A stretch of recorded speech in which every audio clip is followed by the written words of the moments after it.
Hey everybody, I'm Jack Rita with Future Pastimes. Welcome to the Warp. This video I'm going to be talking about Cosmic Encounter Bucket List number 3. The bucket list is a list of bizarre but possible to achieve things in Cosmic Encounter. Things maybe you should strive to do, especially if you've been playing the game for a while.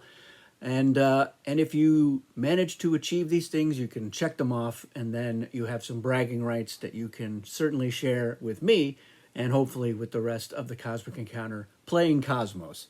So there's a link in the description to a folder that has all of the bucket lists to date. Feel free to print those out. I have them printed out because I'm a giant Cosmic Encounter nerd, and that's how I roll. So when I achieve these things, I do check them off, and I have achieved most of these things. This list, number 3, has a number of things that I have not achieved, so I am going to be looking forward to trying to get those things checked off. They are inspired by some things that happened or almost happened in a few recent games. So let's dive into it. As always, there are 3 categories of things on the bucket list. The first category is wins, ways to win the game. So our first thing is to win the game with a negotiate card, but not in terms of making a deal. So you didn't play and reveal a negotiate card and so did the other player and you made a deal and you won the game. No, you have just won the game through the use of a negotiate card. Now, off the top of my head, there's a couple of ways that I think that you could do that. Of course, pacifist can win with a negotiate. So that is probably one of the easiest ways to check this one off. But one of the things that did happen in a recent game we had was the negotiate betrayal card, and that can be a very fun way to win an encounter. It didn't lead to winning the game in our recent game, but it made me think of this would be a great thing to put on the bucket list. So see if you can win the game with a negotiate, however you can do it. Extra bonus points if it's not simply through pacifist using their power. All right, the second thing on the list here is to win the game, but have all of your ships are on foreign colonies. So that is no ships in the warp and no ships on your home colonies. Or, for instance, doing evolutions or still researching technology. You have to have all of your ships on foreign colonies. This, too, was something that happened in a recent game. But the player was short of 2 ships. So they had 2 ships in the warp, but otherwise all of their ships were on foreign colonies. It was bananas. And, of course, they didn't have their alien power. That is going to be the consequence of this, unless you have one of those aliens that you don't lose your alien power for having too few ships on home colonies. So there's ways to get around that. But it's an interesting thing. It's definitely not easy to pull off. If you've got Schizoid in the game, and one of the conditions there for winning is you have to have 4 ships on each of your colonies. I don't believe off the top of my head that you need to necessarily have 5 colonies. I think it's 3 or more. But if you get all of your ships on those 3 colonies, that would be, I think, legitimate. You could check this box for that one. And then the last one in the win category is to have a joint win. 2 players or more win the game, but they are all winning through an alternate win condition. And that one's going to be very tricky because they don't all really line up particularly well. But that's one that I would love to see, and I'd love to hear about it if somebody's able to pull that off. Like TikTok can win just by the losing all of the tokens on their sheet. So that may be one of the easier aliens to be part of a joint win if the other alien who won as the defense was able to achieve a win condition there as well. Possibly Reactor could be winning the game there through their alternate win condition, maybe Inferno. So yeah, there's certainly ways that it could work, and that's one of the things I'd love to see happen. All right, moving on to category 2. These are a couple of achievements that are alien specific, and these, of course, were both inspired by a couple of games from 2023.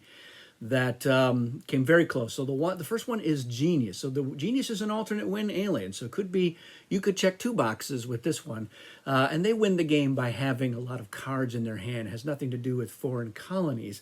So we had a game where Genius won, and it was in like the high 30s.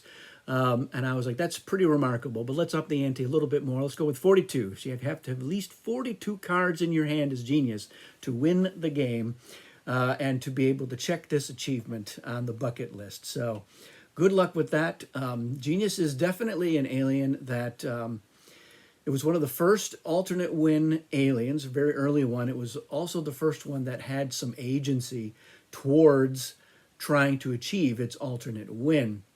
So when it does get a foreign colony, it can choose to get some cards in lieu of certain numbers of ships landing on those colonies. So that's an interesting twist, and I like that. I like the alternate win aliens that can do a little bit more towards achieving their alternate win. So this one certainly is possible, and Genius, they ended that game with a lot of cards, but let's see if we can move it up a little bit more.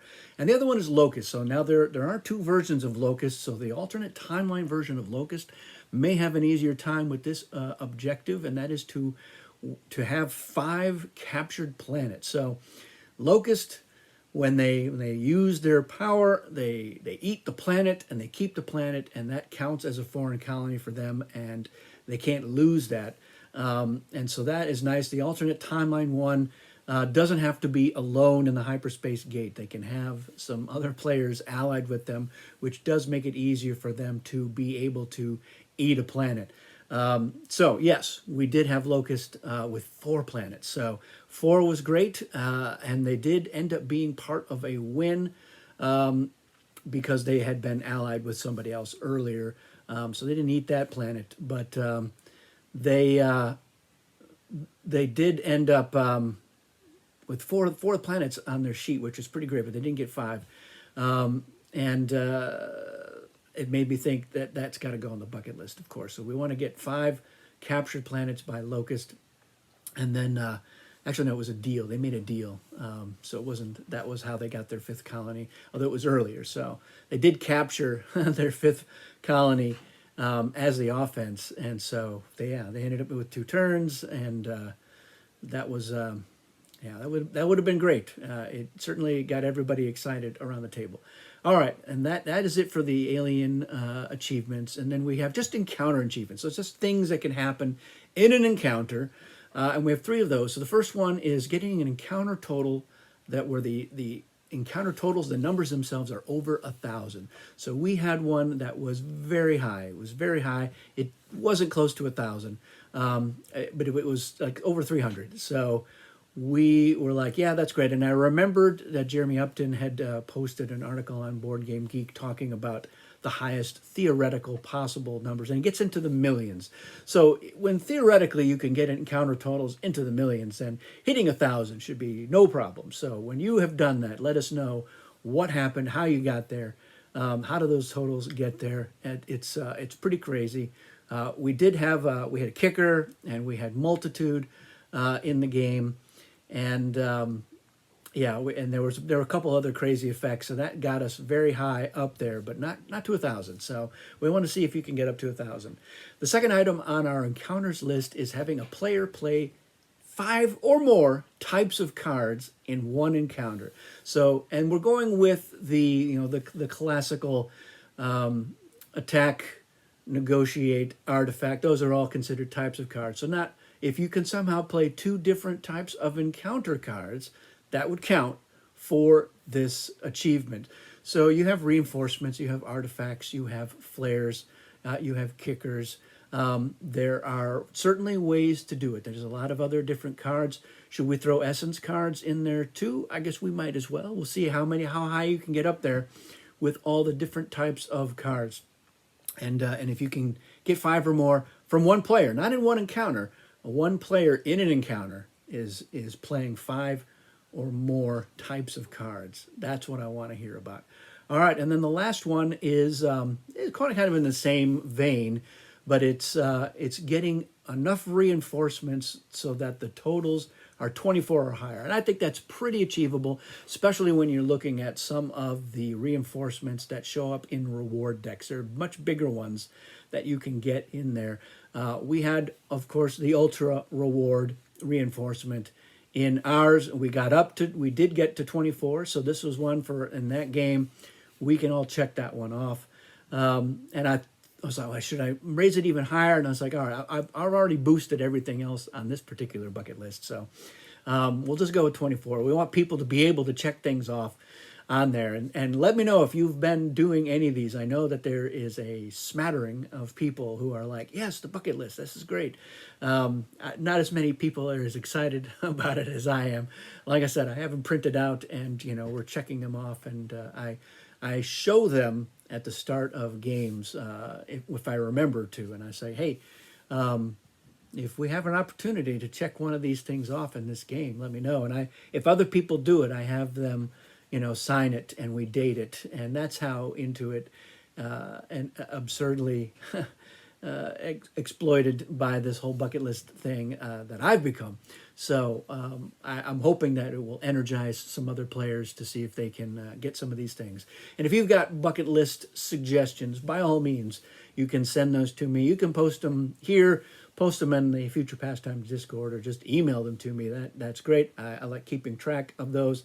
I'll try to do these more regularly, but I like to give people a chance to knock one of them out before another one gets added in. So it's, we'll get a couple of bucket lists per year, at least one a year, but maybe a couple more. We want to get more and more people playing Cosmic Encounter. I think the next one will have some campaign stuff on there. I think, I don't know if it'll be its own category, but we may have like a one at the bottom. It's like, here's our new campaign achievement. Because as I'm hearing more and more from people who are playing the campaign, which is great. And I definitely want to hear more about that. We've been doing some sort of live interactive YouTube videos over on the Dune side of things. We have our Battle Language series, which will be kicking up again, and I want to start doing a regular Cosmic Encounter one. I'm just waiting till I come up with a clever name for it, but it will be a Cosmic Encounter discussion. We'll discuss strategies and bucket lists and other stuff like that. So if you've got some suggestions, and if you'd want to participate in one of those discussions, also let me know about that as well. So, and your best bet is, of course, join the Future Pastimes Discord. Let me know there. And I will create a role for guests on the show, and we'll do that. So that's it for this one, everybody. Thanks for watching, and we'll see you again soon.